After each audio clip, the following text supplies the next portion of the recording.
جی السلام علیکم ناظرین، میں ہوں آپ کا میزبان اے کے آزاد. آپ دیکھ رہے ہیں این آئی نیوز. عزیز دوستو، آج میں آپ کی خدمت میں ایک منفرد ٹاپک کے ساتھ حاضر خدمت ہوں. منفرد اس حیثیت سے آج میں شعبہ صحت کے حوالے سے جناب ڈاکٹر رمیز چودھری صاحب ہمارے ساتھ موجود ہیں. ان کی جو خدمات ہیں وہ شعبہ صحت کے حوالے سے ہیں. ان کی رائے کو عوام الناس میں ایک پذیرائی ہے، ایک وقت دی جاتی ہے. اس حوالے سے آج ہم ان سے کچھ ایسے کویشچن کریں گے جس میں سر فہرست سب سے پہلا جو بنیادی کویشچن ہے وہ اس طرح سے ہے کہ سانحہ موٹر وے ہوا، اس کے بعد ہمارے حکمران بھنگ کاشت کر کے پی کے سو چکے ہیں. اسی طرح دوسرا بنیادی کویشچن ہماری اپوزیشن منظر عام سے غائب ہے. ہم اس پہ بھی ان کی رائے لیں گے کہ آج بنیادی طور پہ ہمارے ملک میں سب سے بڑا کرائسس کیا ہے اور اس پہ ہم کس طرح سے قوم کو ترقی دے سکتے ہیں اور اپنے آپ کو اس کرائسس سے، ان کرائسس سے کیسے نکال سکتے ہیں. جی ناظرین، آئیے اب میں آپ کو تعارف کرواتا ہوں. السلام علیکم ڈاکٹر صاحب. جی وعلیکم السلام. ڈاکٹر صاحب کیسے مزاج خیریت؟ اللہ کا شکر. آپ بتائیں کیسے ہیں آپ؟ ڈاکٹر صاحب بنیادی طور پہ کویشچن تو بہت سارے ہیں. آج ہم ایک سانحہ موٹر وے پہ بات کریں گے جس پہ حکومت نے الٹیمیٹم ٹائم جو دیا تھا وہ 72 آورز کا دیا تھا. عام الناس مختلف نوعیت کے کرائسس میں بھی اس کرائسس کا بھی شکار ہے. آپ سانحہ موٹر وے پہ کیا کہنا چاہیں گے کہ ہماری عوام میں بے چینی، بے قراری اور اس میں ضبط کا شکار ہے کہ اگر حکومت ہمارا تحفظ نہیں کر سکتی تو ہم سے ٹیکس کس چیز کا لیا جا رہا ہے؟ ہم نے جس کو ووٹ کے ساتھ منتخب کیا تھا وہ حکومت کہاں ہے؟ بالکل جی، یہ آپ کا بہت ہی اچھا ٹاپک ہے. کچھ دن کے لیے یہ بڑا ہاٹ ٹاپک رہا ہے. میڈیا پہ اس بارے میں کافی ہلچل مچ رہی تھی، پورے ملک میں آیا کہ افراتفری کا عالم تھا. لیکن دیکھیں گورنمنٹ نے کہا جی اتنے گھنٹے میں ہم لوگ پکڑ لیں گے، آرمی تک انوالو ہو گئی. ایون کہ کافی جو ہے جد و جہد کرنے کے بعد بھی صرف یہ ہماری حکومت ایک بندے کو نہیں پکڑ سکی. تو یہ میرے خیال سے عمران خان صاحب کی، ہماری حکومت کی ناکامی ہے.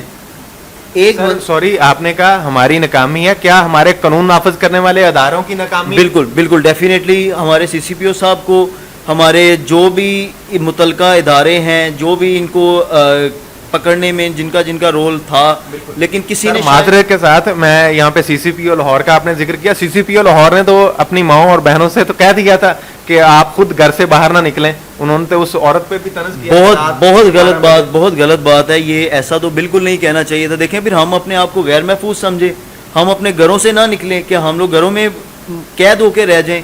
یہ پھر آپ لوگ ہم سے کس چیز کا ٹیکس لے رہے ہیں؟ آپ کو تنخواہیں گورنمنٹ کس لیے دیتی ہے؟ آپ لوگوں کو اسی چیز کی تنخواہیں دی جاتی ہیں کہ آپ لوگ ہماری پروٹیکشن کریں، دن رات 24 گھنٹے آپ لوگ کریں. ہم لوگ میرا خیال سے کتنے % تو ٹیکس دے رہے ہیں اور اس کے مطلب آپ لوگوں کو تنخواہیں جا رہی ہیں. آپ لوگوں کو چاہیے کہ ہماری خدمت کریں. ہمیں ہر ٹائم 24 گھنٹے سیف فیل ہونا چاہیے کہ ہم لوگ جدھر دل کرے ہم لوگ گھومیں. باہر کے ممالک میں میرا نہیں خیال کہ اس طرح کوئی بھی فیل کرتا ہے، لیکن یہاں پہ لوگ گھروں سے باہر نکلتے وقت ڈر رہے ہیں. سانحہ موٹر وے کے بعد حیدرآباد میں ایک وہ ہوا تھا واقعہ، اس کے بعد ایک مسجد، امام مسجد کا ایک واقعہ ہوا، اور متعدد ایسے واقعات ہوئے ہیں جو کہ شاید ہمارے نالج میں بھی نہیں آتے. لوگ بیچارے غیرت کے مارے چپ کر جاتے ہیں کہ بالکل سر آپ نے صحیح کہا. یہ تو وہ واقعات ہوتے ہیں جو ہمارے قانون نافذ کرنے والے اداروں تک پہنچ پاتے ہیں.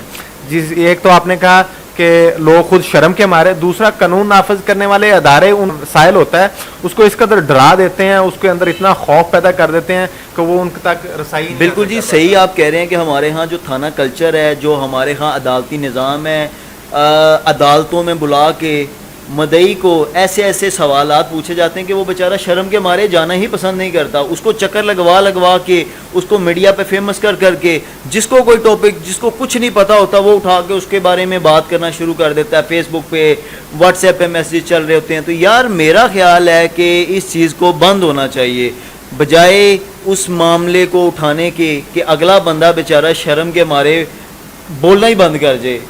تو اس چیز کو چپ کروانا چاہیے، اور بجائے اس کے کہ معاملے کو 4 دن کے لیے گرم کر کے میڈیا پہ چلا دیا جائے، ہیڈ لائن چلائی جائیں، ملزم فلاں ملزم فلاں. ملزم کو آپ پبلسٹی دے رہے ہیں جی.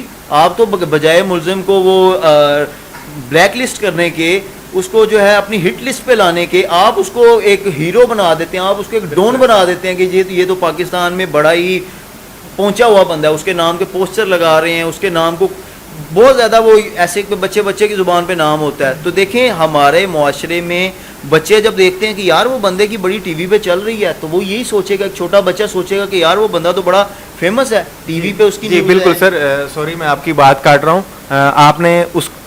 آپ نے ہمیں بتانے کی کوشش کی کہ اس کو قانون نافذ کرنے والے بجائے سزا دیں اس کی پروموشن کر رہے ہیں, اس کو پروٹوکول دے رہے ہیں. سر آپ نے تھانہ کلچر کا ذکر کیا ابھی. عمران خان صاحب ہمارے لیے بہت قابل احترام ہیں, ان کا ہم رسپیکٹ بھی کرتے ہیں. وہ قوم کے نوجوان کی امیدوں پہ پانی پھیرتے ہوئے نظر آ رہے ہیں. وہ اسی تھانہ کلچر کے خلاف بولتے تھے, آج اسی طرح وہ بھنگ پی کے سوئے ہوئے ہیں. اس بارے میں, تھانہ کلچر کے بارے میں آپ. بالکل جی, آپ کا یہ بھی ٹاپک اچھا ہے. تو دیکھیں ہمارے ہاں تھانہ کلچر کا تو جو ہے نا کوئی جو ہے نا جواب نہیں ہے. پوری دنیا سے ہٹ کے جو ہے نا یہ ہمارے تھانہ کلچر جو ہے پچھلی حکومتوں میں بھی جیسا کہ ہوتا ہے, اور عمران خان صاحب کو جن کو آگے لانے والے ہم لوگ ہیں.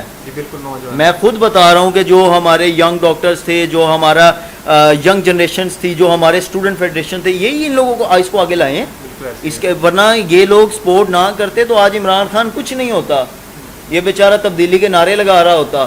آج اس کو آگے لائے ہیں تو وہ کیا کر رہا ہے, کیا کر رہے ہیں جی عمران خان صاحب؟ اپنے وہ ذاتی مفادات دیکھ رہے ہیں, یا اپنے ذاتی بدلے لینے کے چکروں میں کبھی شہباز شریف کے پیچھے پڑ گئے, کبھی فواد چودھری کے پیچھے پڑ گئے ہیں. مطلب یہی چیزیں رہ گئی ہیں. تو یار آپ عوام کا بھی سوچو. ٹھیک ہے لوٹ کے لے گئے یار, لوٹ کے لے گئے, آپ پچھلا جو چلا گیا اس کو چھوڑ دو. وی ڈونٹ نو کہ ہر بندہ اپنے لیے کرتا ہے. یہ بیٹھے ہوئے انہوں نے بھی اپنا کمانا ہے, ان کے نیچے بھی جتنے بندے بیٹھے ہیں ساروں نے اپنی جیب کو ہی دیکھنا ہے, ساروں نے اپنے بچوں کو دیکھنا ہے. آپ نے جس طرح ذکر کیا ابھی بہت خوبصورت سائڈ پہ آپ گفتگو کو لے گئے ہیں. ان کے جتنے بھی ہم وزیر دیکھ لیں, کوئی پی پی سے آیا ہوا, کوئی نون لیگ سے آیا ہوا, کوئی مشرف دور کی ماشاء اللہ کی پیداوار ہے.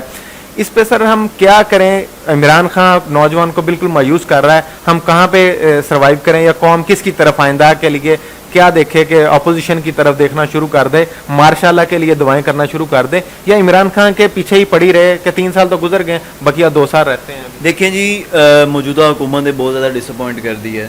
اس بارے میں میرا نہیں خیال کہ آئندہ آنے والی حکومتوں میں, دیکھیں جو بھی نئی حکومت آتی ہے ایک لیڈر تو ہمیں نیا مل جاتا ہے, وہ بڑا عوام کو اعتماد میں لیتا ہے, جی یہ تبدیلی ہو جائے گی, یہ ہو جائے گا, وہ ہو جائے گا. کچھ بھی نہیں ہوتا. سارے وہی وزیر جو باقی پارٹیوں میں بیٹھے ہوئے ہیں, جن کا کاروبار ہی یہ ہے پارٹیاں بدلنا. وہ ہر حکومت میں جب حکومت چینج ہوتی ہے 5 سال بعد وہ پارٹی پیپل پارٹی سے وہ نون لیگ میں آ جاتے ہیں, نون لیگ سے پی ٹی آئی کی حکومت آئی تو اس میں سوئچ کر جاتے ہیں. تو یار ایسے لوگوں کے ہوتے ہوئے کہاں تبدیلی آئے گی میرے بھائی؟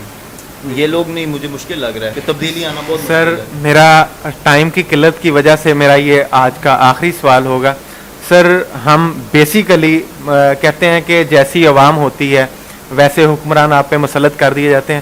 بیسیکلی عوام میں شعور پیدا کرنے کے لیے ہمیں کن بنیادوں پہ کام کرنا چاہیے؟